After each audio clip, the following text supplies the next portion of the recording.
Built in 1856 by Lancashire and Yorkshire Railway. There were buildings on this site.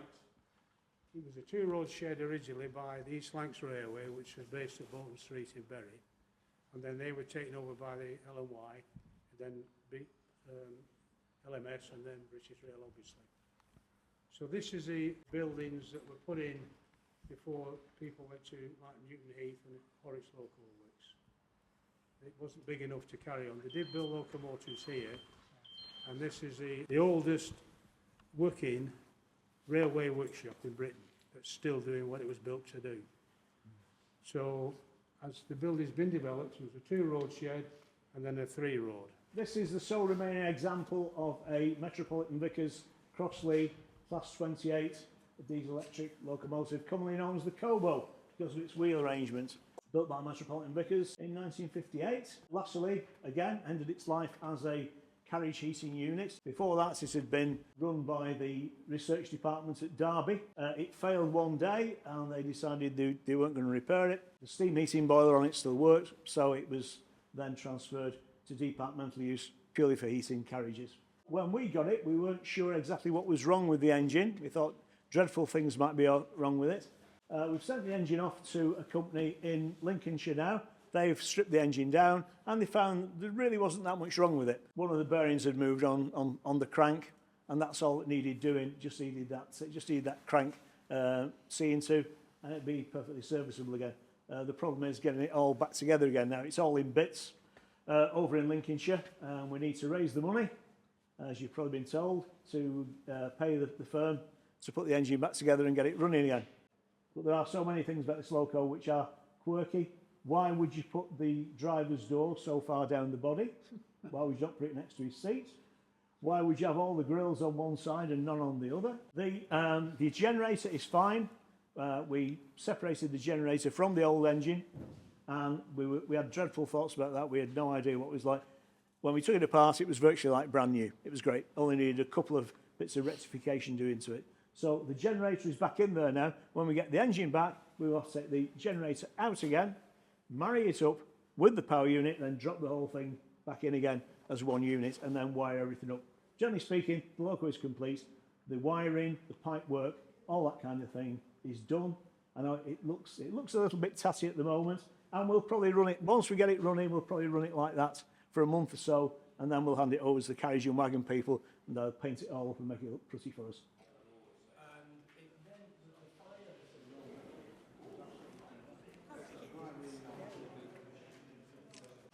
Despite how big it is a very delicate machine and will move inch by inch at a time, which means that we can set up very easily and measure everything easily, and then if we need to, take hard spots off as easy as possible. And then it will spin up to this is the approximate turning speed for this size wheels.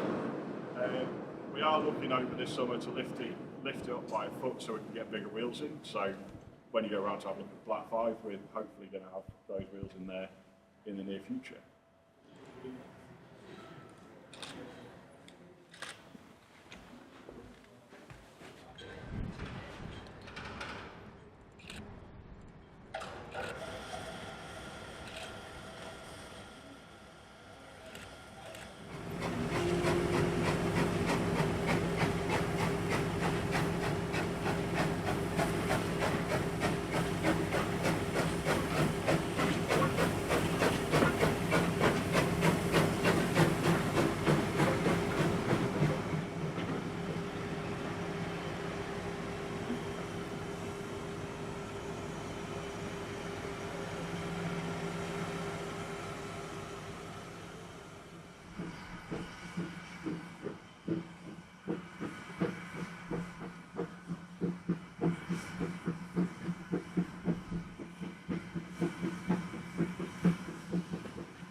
Thank you.